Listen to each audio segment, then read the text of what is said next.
What's up, otakus? It's your tour guide here. First off, I want to give a shout out to the King, Felix Hernandez, the greatest Mariners pitcher of all time, and he was inducted into the Mariners Hall of Fame this afternoon, just actually like 30 minutes ago, before the game started. Um,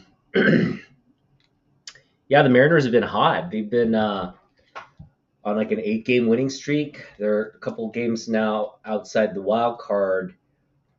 Uh, I, you know, I don't want to get into my beef with the Mariners. I think this team um, has a lot of issues, but the fact that they're in the hunt for a playoff berth doesn't excite me at all.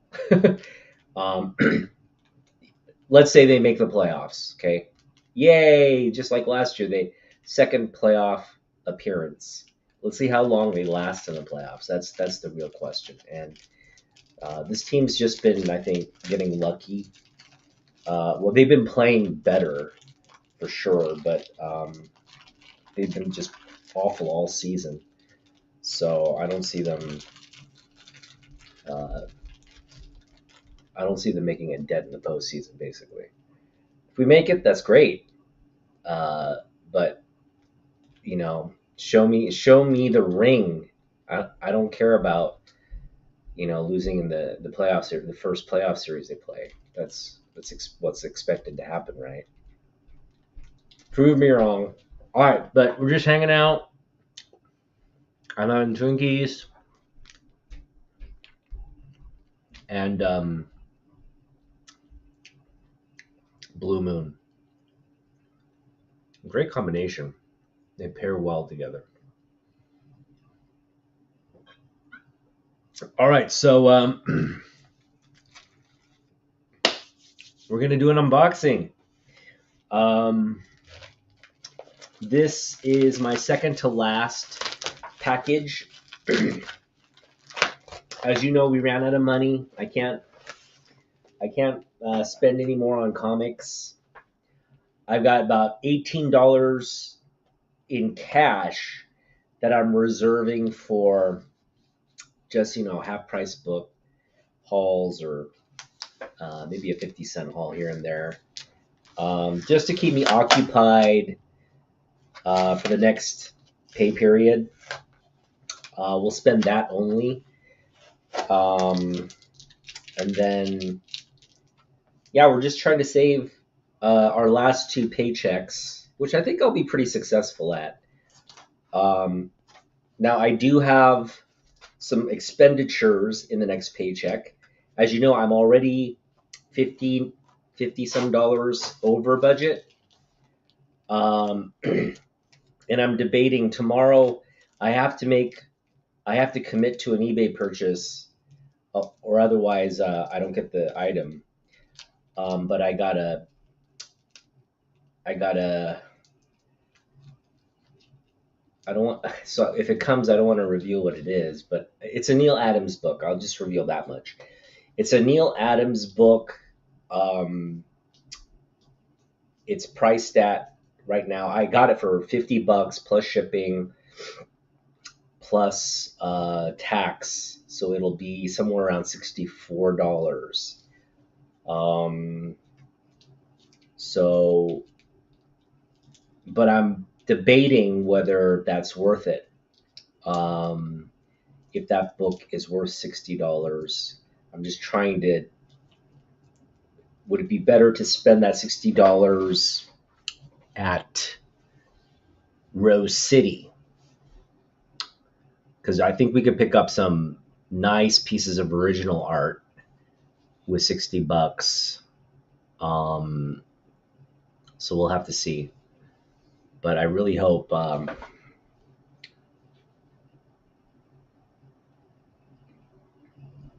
want to get like a remark or a sketch, just like a tiny one, not a big one. It's like a tiny one. I want to get sketched by Who's gonna be there? Mm, I'm trying to think which artist I should. I want to get something by Art Adams, but I know Art Adams stuff is gonna be super super expensive. So I have to focus on like a younger. Uh, I wish Dan Mora were coming. I love Dan Mora's artwork. I'll have to check and see if he's coming. But we're gonna have to do a deep dive into the artists and really focus on one artist we connect with, and that we can probably pick up like original art for like 20 to $60, somewhere in that range. I don't want to print. I want original, like just a small sketch. It could even be just like, like I can say, can you spend 5 minutes on a sketch?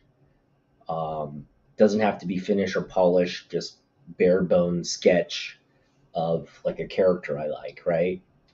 I would want to do Superman, uh, something like this, where this S is there.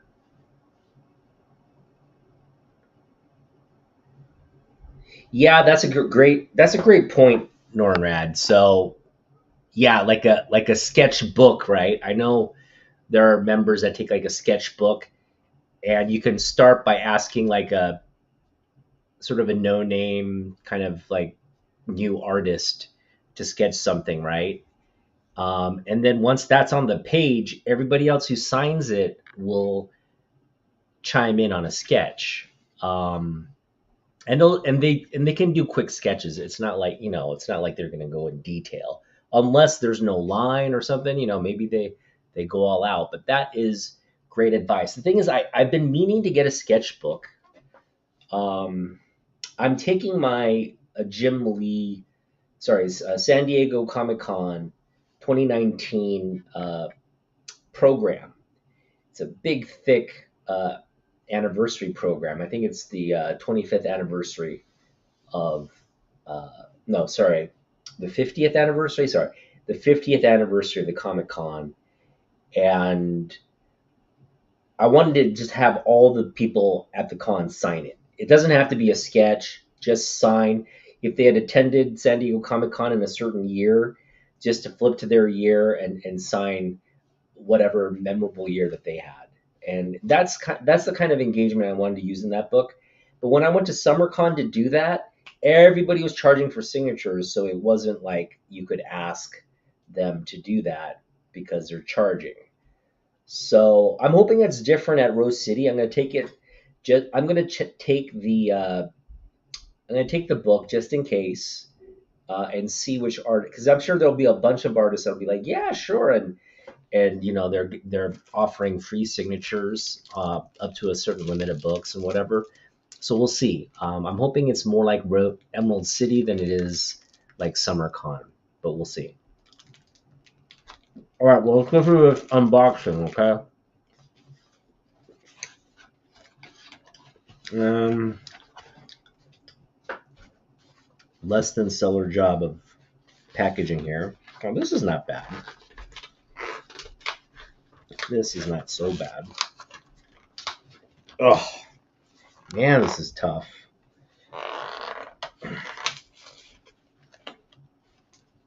I really should just do this off camera before I come on, so I spare you all the misery.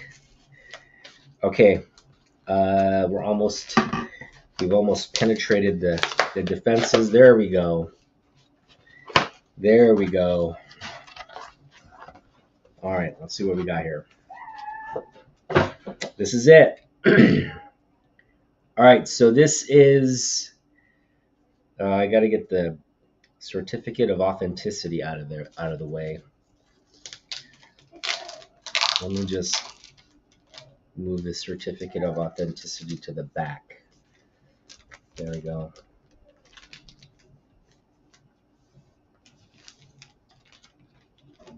Oops.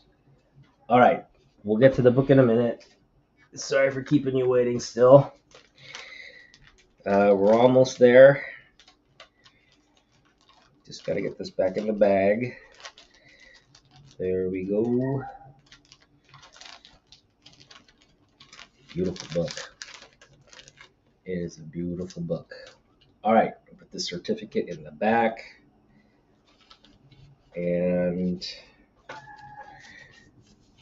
yeah, this is a big book. All right, so we talk about when you think about some of the best artists to do Batman, Jim Lee is definitely in that conversation. Neil Adams is, I think, the gold standard in that conversation. And there aren't very many comic books that reach the 1,000 issue milestone. I covered Action Comics, where I got the Jim Lee book recently. The other book worth noting is Detective Comics 1000. And what we have here is we have a triple signed book signed by Neil Adams, Alex Maleev, and Peter Tomasi. And you can see Neil's signatures right there on the bottom in gold. Beautiful book. This is a wraparound Jim Lee cover. So what are we going to do with this?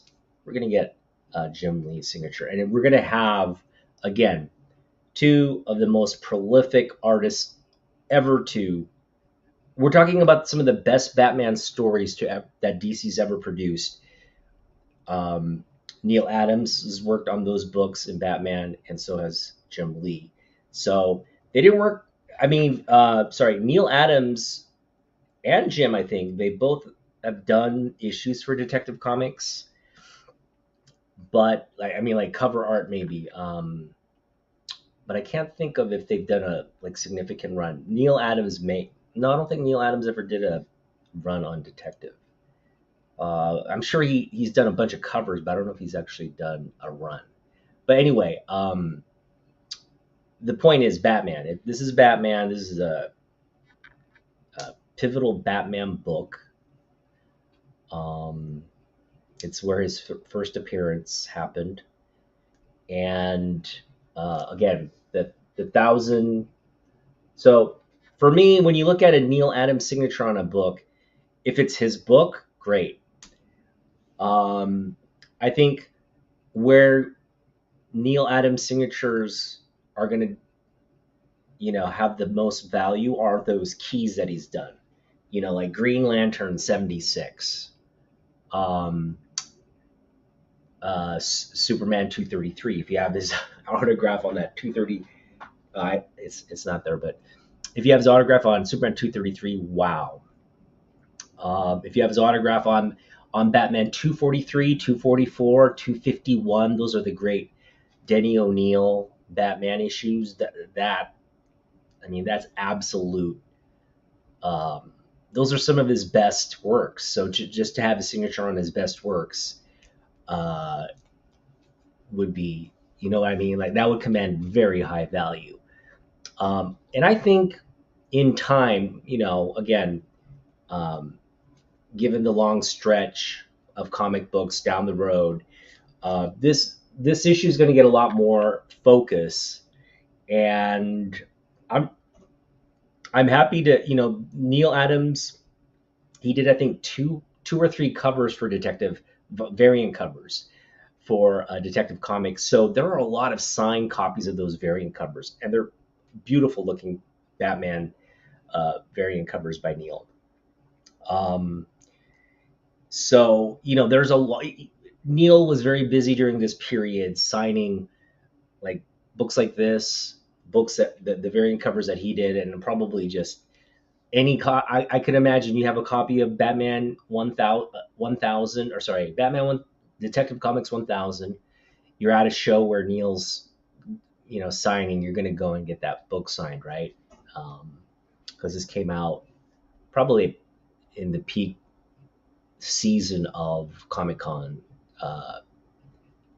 season. So yeah, for me, this is the only, I guess, The only downside is it's not slab, which is fine. Um, but once we get Jim's signature on it, we're thinking maybe just putting in a slab with Jim's recognized signature, and then they usually put someone wrote this, this, and this. Um, that's an option, but I think once we get signed, I'm gonna have Jim sign it here at the top, and so it'll be bookmarked by Neil and Jim's signatures. I think we're good. Yeah, I definitely want that in gold for this book, Jim's signature in gold. That just really pop. So that's the book, and like we've got one more book coming. Um, so what did I pay for this one? I get so confused. I confuse myself sometimes. I think I paid 35 plus the shipping. Or sorry. We got this for 50 plus 5 shipping plus the tax. So this was 60. We got it for 60. And I thought that was fair. That was fair value for this book.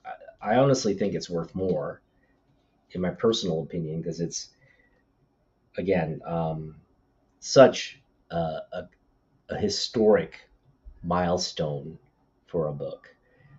And then you have Neil's signature there, so you know this is just one of those books that yeah. And also, it just the timing worked out where Jim was uh, executive. What was he? He was vice president. No, he was chief creative officer. Right? He was chief creative officer of DC when he worked on Action Comics 1000, and he assigned himself. Of course, he assigned himself the honor of um, doing the A cover. Right? It's a perk of the position, right? And then he proceeded to assign himself the A cover of Detective Comics one. So Jim's footprint is everywhere in DC. Um, you know, I had this conversation with a community member recently, and I was just reminding the community member because he wasn't giving Jim Lee like, and you see this quite often. Just a bunch of people who think Todd, they have Todd McFarlane, and that's fine. You can think Todd McFarlane is a better artist than Jim Lee. It's really it's opinion, it's preference. I get it. I don't go around trying to spout Psylocke love on everybody. So I get it. But I just wanted the people to know, like, look, there's only one artist. Okay, you can look at Jack Kirby, you can look at Bob Kane, right? You can look at Bob Kane, you can look at Joe Shuster. These are the friggin' legends, right? No one's gonna doubt their significance to the hobby. But you look at any artist throughout the history of comic books, um, and there's not one artist where the publisher. So let me put it this way: Jim Lee is the only artist that both DC and Marvel Comics entrusted with their catalog of characters. Meaning, they said, "Hey, you know what? Can you just draw every character? We're gonna put them on trading cards." That was at Marvel. And at DC, he's just been doing every cover. He does like a variant cover for every series that comes out, right? Just to get promoted and put those, like, incentive variants out there. So he's done the entire catalog of DC characters. He's worked at Image. He started his own company. I mean, the guy's accomplished so much in his career, and the volume of his work, it rivals anybody in the industry. I've had a conversation where, like, you know, I guess we could actually go and count the book count, um, for every book that Jim Lee's worked on, or been accredited to. And I can tell you right now, it's the voluminosity of the work outshadows anything from his contemporaries. None of his contemporaries can even come close to touching the volume of work Jim's done in this throughout his career. And that's because just Jim's been working throughout his entire career. The other guys, they became legends, they became executives, and they stopped doing comic books. I get it, but not everybody has that privilege or luxury. You've got guys, um, having to work their entire careers. Guys like Walt Simonson, guys like you know um, guys like Joe Rubenstein, right? These guys just work their entire careers in the industry, and they put out a lot of work. Okay, so acknowledging all that, the guys who do the grunt work and do all that, um, Jim was right there throughout his entire career. He's been in the trenches throughout his entire career, just drawing, because that's what he's best at. Um, and again, it just so happens you get a position like CCO. Who are you going to get to do Detective Comics 1000? Oh, I'll do it. I'll do it. I think I'm the most qualified to do it at DC right now. And of course, he did the action cover. But they did a bunch of variant covers on this. I think there were like 40 variant covers, just as many for this as well, which is great. They basically said, "Hey, you want to do a variant cover? By all means do." I think there's even maybe there's even a Todd McFarlane variant cover on the Detective Comics. Let me know if you know if that's true or not. But love this book. Yeah, I just got to get into a Mylar now, and we'll just enjoy it. This is a wraparound, so it's got to get the clear backing board and all that. So we'll put it in there. All right. Well, thanks for hanging out. Um, Again, it's been a fun summer. It's coming to an end. I get paid next Friday, and again, we're just going to take $18. I think I'm going to do an Ancient Comics run. Um, Brandon, his channel, I think his channel is like Brandon Draws. Uh, but I'm meeting up with Brandon next Friday, and we're just going to discuss some stuff.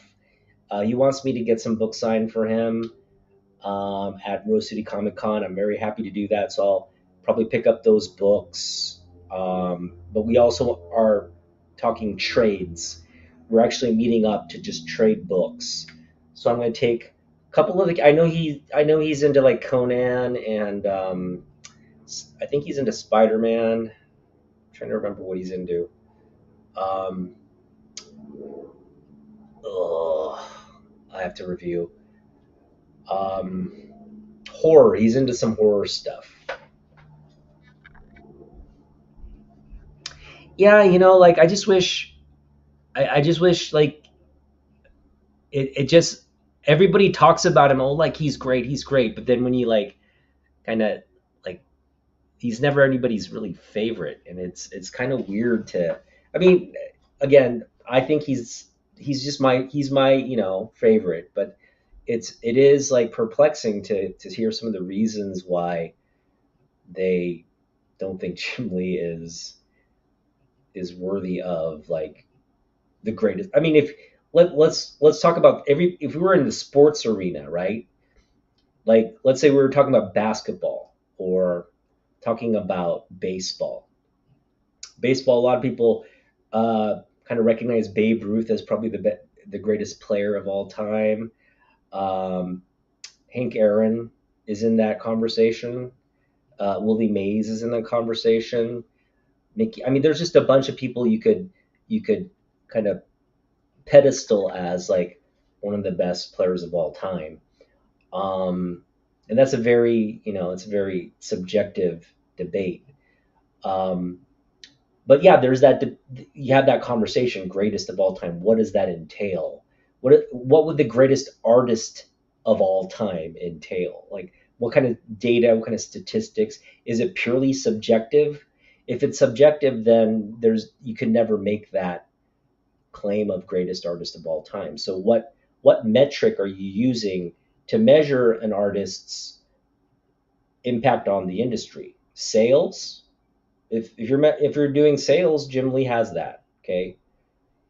Uh, Copies sold, Jim probably has that as well. Um, like just a volume of work, cover work, interior, everything. Um, I mean, there are some guys in the Silver Age and Golden Age who just worked, you know, nearly like 20, 30 years straight. So I don't think Jim Lee, in terms of the volume, has can make that claim. So there are definitely other artists like like Kurt Swan. Neil is probably up there as well. Just people who just work their entire lives doing just a gajillion comic books throughout their storied careers. So uh, Jim probably is in that air arena. I think he's still relatively. I don't want to say he's young in the career because he's his work spans what almost 4 decades.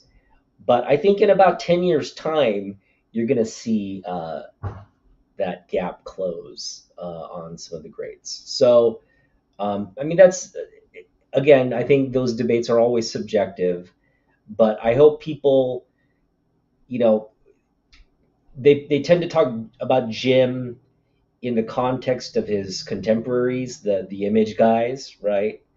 Like where does Jim rank among the image guys and all this stuff? When the conversation really should be where does Jim rank among the greats of the industry, right? The Kirbys, the Burns, the Wrightsons. Um, I mean, I mean, we're not even talking about like Golden Age, Silver Age. I wish I had a better knowledge of the artists from those periods. I just don't. But there's a lot of, I'm sure, just uh, tr- you know, trailblazing, groundbreaking artists that have basically built the foundation of what modern comic books are. And it's just a lineage. So I'm just want to point out like Jim Lee's just look at his career, right? It speaks for itself. So I hope people don't diminish what he's accomplished in any way.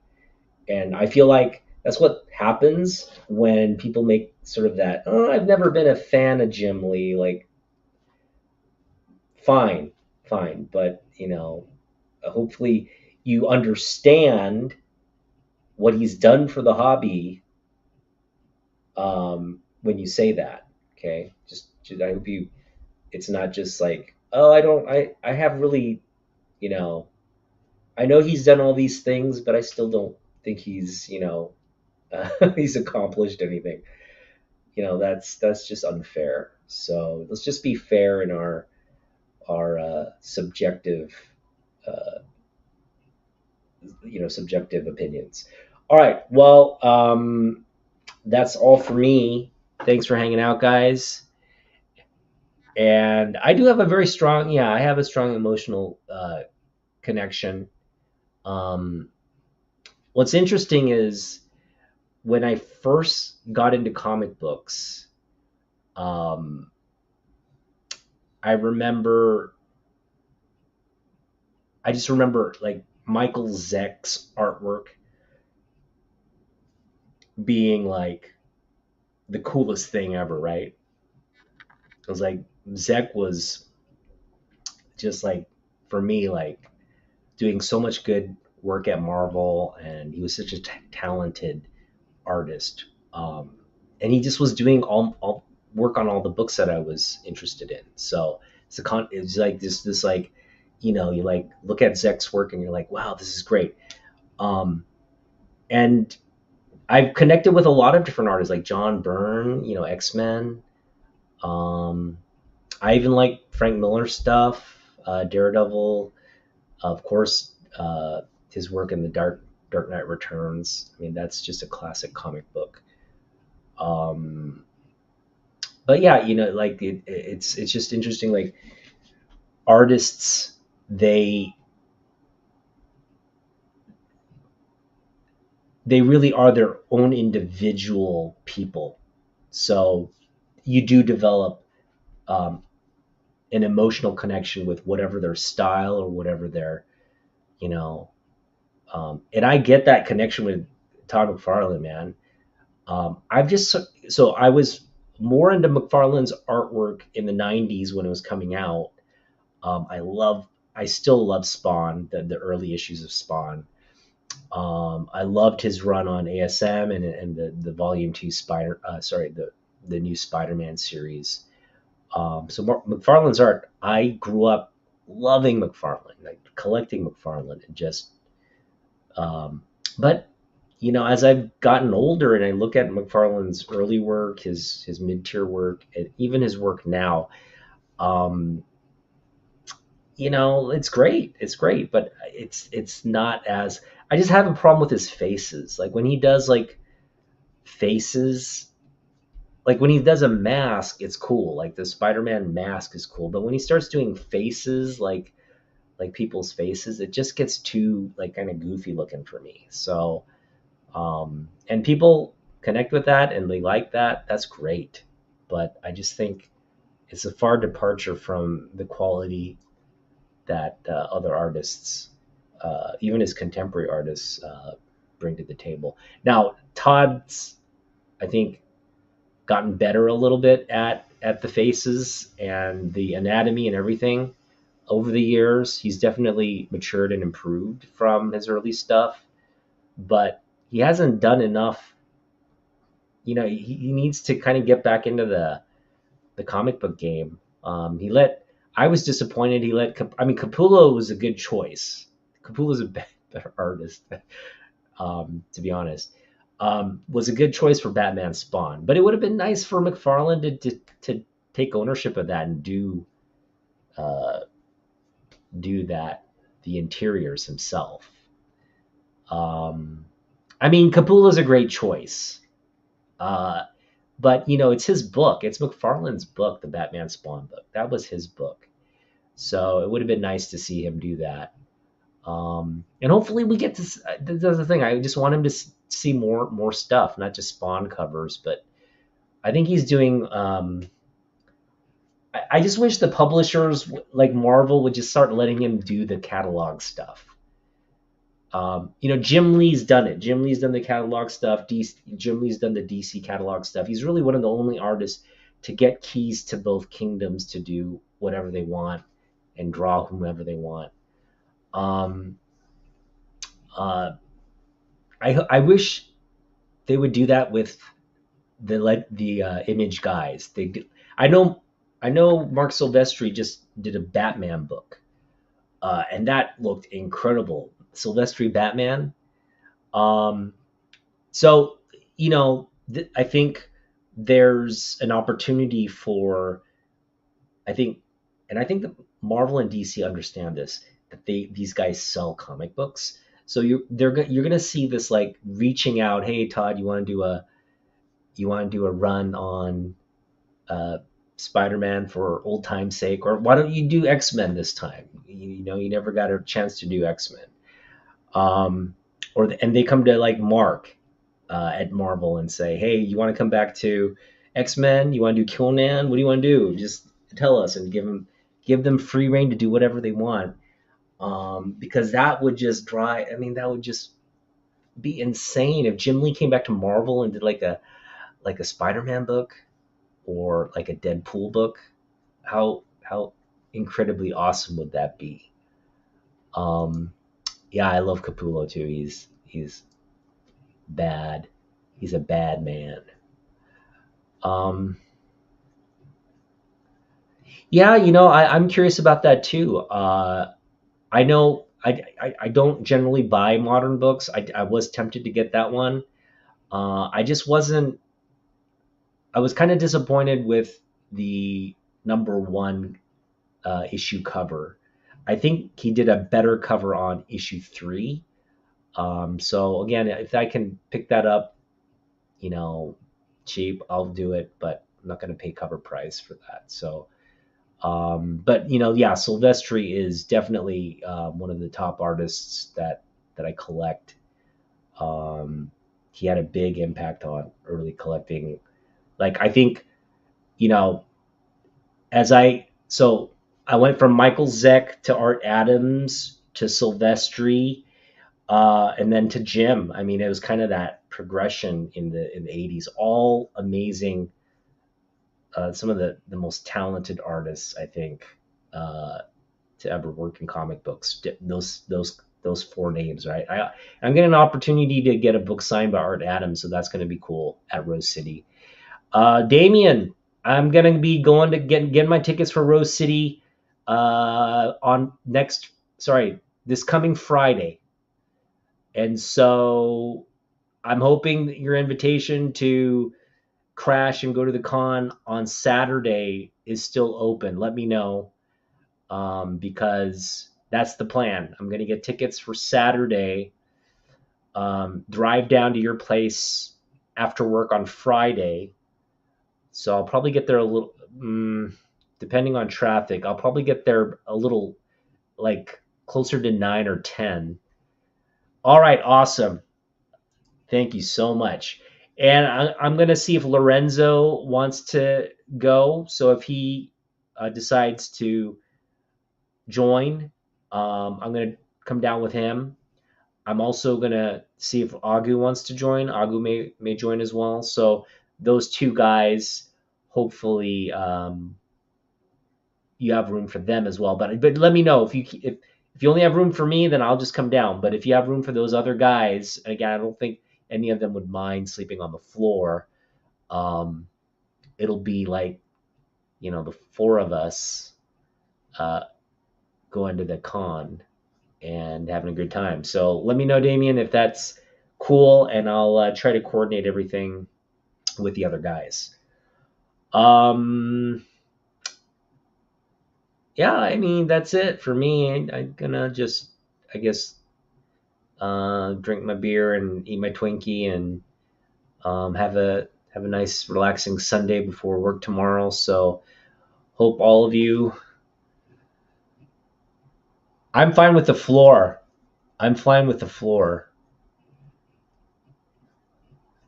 I'll have to see what those other guys want to do. So let me. Okay. Well, okay. If it's fine for me to just come down, sleep. That's fine. I'll plan on doing that. And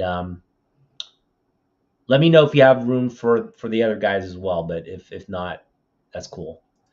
Uh, yeah, Todd did do a detective run. He did the Batman year two, right?